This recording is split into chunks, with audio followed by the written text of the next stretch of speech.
Salut à tous, donc je vais décortiquer le 4e cycle d'entraînement cette année chez CrossFit Essor. Avant de rentrer dans les détails de ce 4e cycle, j'aimerais parler d'un premier sujet qui me tient un petit peu à cœur, c'est de discuter comment reprendre le CrossFit après une longue période d'absence. Donc, je vais discuter ça pendant une minute ou deux. Ensuite, on rentrera dans les détails donc, de ce 4e cycle qui démarre le lundi 20 août. Et pour terminer, je discuterai également de 3 nouveautés qui vont avoir lieu au mois de septembre. On a quelques événements à venir. Donc, pour en revenir à notre premier sujet d'aujourd'hui, donc comment reprendre les bonnes habitudes, c'est-à-dire revenir au CrossFit après une longue période d'absence. Donc, on a remarqué que lors de ce mois d'août, le taux de fréquentation est nettement allé vers la baisse. Donc, je peux comprendre qu'il fait beau, il a fait très très chaud par moment, il y a eu les férias, il y a eu bref des soirées, des apéros, et je peux très bien comprendre qu'après le boulot, après 17-18 heures, quand il fait beau, on n'a peut-être pas forcément envie de venir au CrossFit, et bien plutôt d'aller à la plage ou dans la piscine, il n'y a aucun problème. La rentrée arrive, j'espère que vous êtes motivés pour reprendre les bonnes habitudes, et pour cela j'ai quelques conseils qui pourraient vous être utiles. Conseil numéro 1, c'est très dur de réintégrer des bonnes habitudes comme se coucher plus tôt, mieux manger, aller au CrossFit à son emploi du temps. Donc j'aimerais qu'en début de semaine, vous fixiez 2, 3, 4 jours dans la semaine où vous allez, pas forcément vous obliger, mais vous dites ces jours-là, je vais au CrossFit et vous essayez de vous y tenir le mieux possible. Dans un second temps, être réaliste. Ça veut dire quoi? C'est comprendre que les performances que vous allez faire à votre prise ne vont pas forcément être les mêmes que vous faisiez il y a 3-4 semaines quand vous venez de manière régulière.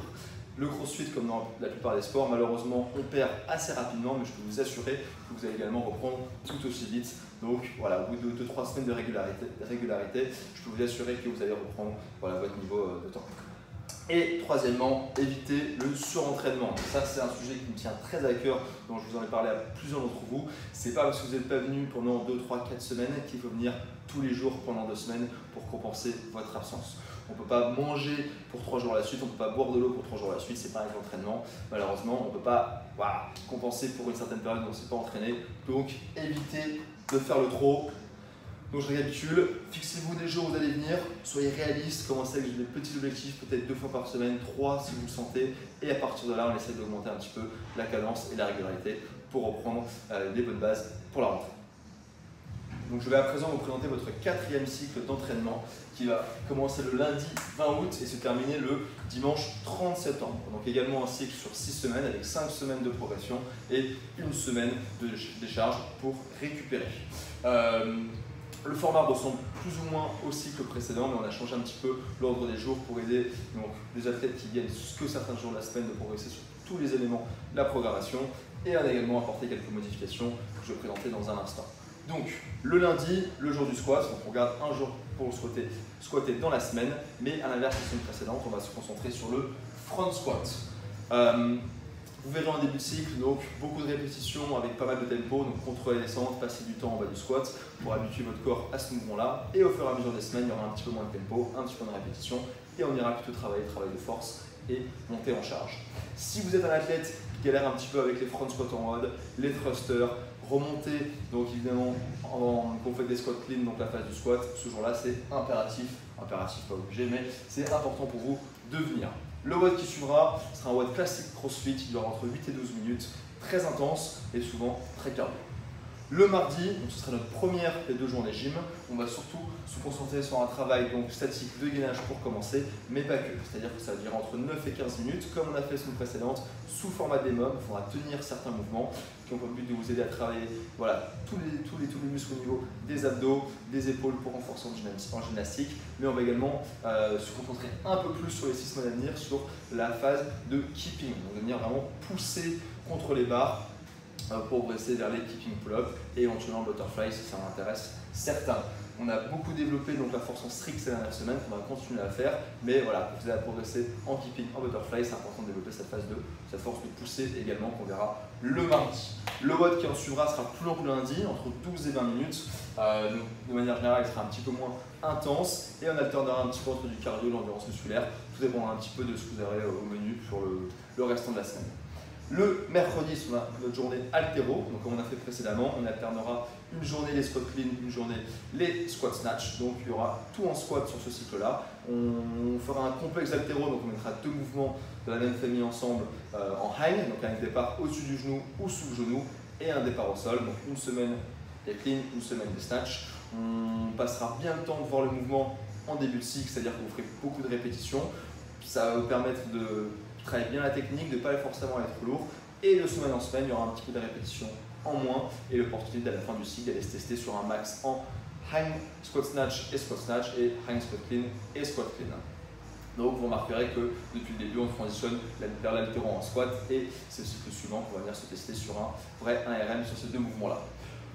On va passer beaucoup de temps avant la technique le mercredi en altéro, donc on aura très peu de temps pour un WOD à la fin du cours. C'est pour ça que le WOD sera constitué d'un sprint, donc parfois ce sera sous forme d'intervalle ou alors en équipe ou alors individuellement, mais vous travaillerez rarement plus de 6 minutes, ce sera surtout des efforts de 3 à 6 minutes, peut-être 8 de temps en temps. L'idée c'est que vous mettiez un maximum d'intensité dans ce WOD-là.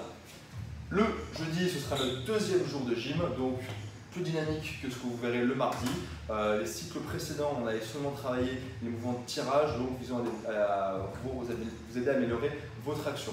À présent, on va associer les mouvements de tirage et les mouvements de poussée. Donc pour tout le monde, le premier mouvement de tirage sera à faire sur les ring rows. Certains sont faciles, vous allez surélever vos pieds sur un bench par exemple. Là, je peux vous assurer que ce ne sera pas si facile. Et associé à ça, des ring dips si vous en êtes capable, ou sinon on fera des pompes, on sera évidemment des genoux, des hamats, bref, tout ce qu'il faut pour que tout le monde y arrive. Cette gym-là sera à faire en tempo, donc il faudra également contrôler la descente sur les pompes ou les dips, passer du temps en gros, bref, on va compliquer un petit peu les mouvements pour vous aider à vous renforcer là-dessus et à travailler également le gainage.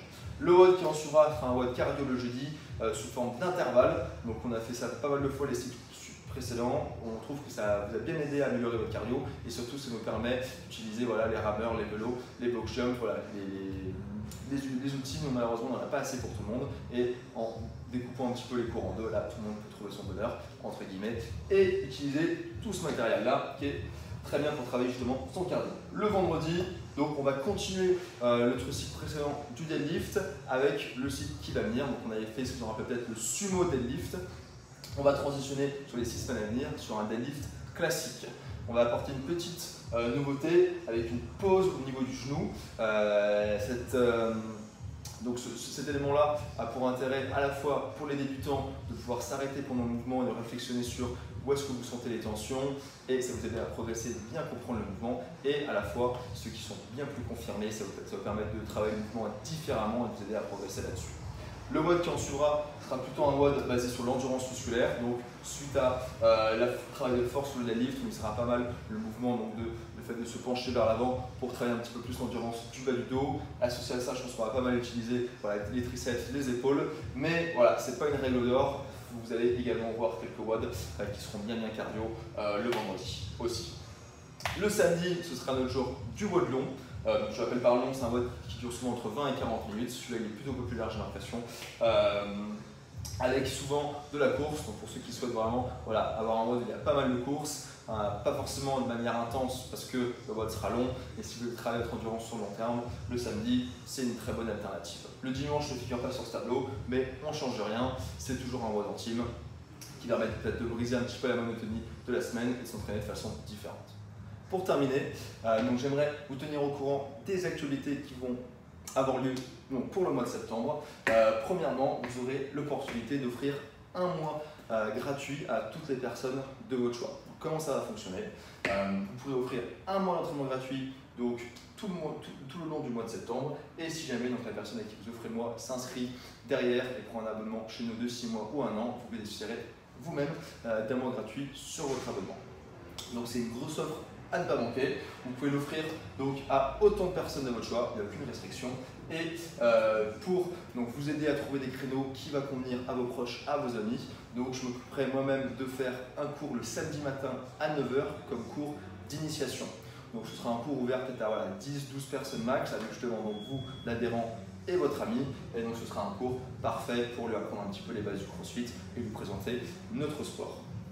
Secondement, en septembre, nous comptons organiser une compétition en équipe le samedi 15 septembre. Donc ce sera une compétition en équipe de 3 composée de 2 hommes et une femme. Il y aura un sondage sur Facebook pour savoir si vous préférez faire un événement le matin et un événement du style barbecue le midi, ou si vous préférez le faire en fin d'après-midi et faire plutôt un dîner et soirée à la boxe. Donc le sondage sera mis sur Facebook en fin de semaine ou le week-end à venir et on vous laissera décider voilà, l'événement qui vous plaît le plus.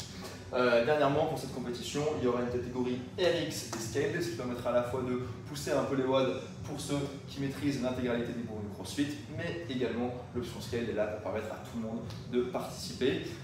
Concernant donc ces deux nouveautés, vous recevrez un email respectif pour chacun de ces sujets, vous expliquant bien plus de détails pour chacun de ces éléments-là en temps et en heure, c'est-à-dire d'ici la fin de la semaine et ce week-end pour savoir comment tout va fonctionner. Donc voilà, assez longue vidéo pour ce cycle-là, comme vous avez pu le voir. Mais donc on compte sur vous pour reprendre les bonnes habitudes. On veut vous voir très nombreux à la rentrée. Sélectionnez les jours qui vont convenir le plus en fonction de la programmation qu'on a mis en place pour vous pour ces 6 prochaines semaines. Et évidemment, on compte sur vous pour parler du CrossFit à vos proches, à vos copains. Je pense que vous le faites déjà assez, mais voilà, c'est l'opportunité de les faire venir. Ils n'ont plus d'excuses. Je sais comment ça marche. Les gens trouvent des excuses, ils disent ouais, on verra, c'est un peu trop cher, je sais pas quoi. Là, il y a un mois gratuit. Voilà, ils n'ont plus le choix, ils sont obligés de venir essayer. Et dernièrement, on compte sur vous pour porter un intérêt à la compétition du 15 septembre. Donc on a déjà établi les WOD, bref, ça va être super fun. À vous de décider si vous voulez faire ça le matin, le midi ou le soir. Nous, on est ouvert à tout. Mais dans tous les cas, ce sera un plaisir de faire ça avec vous.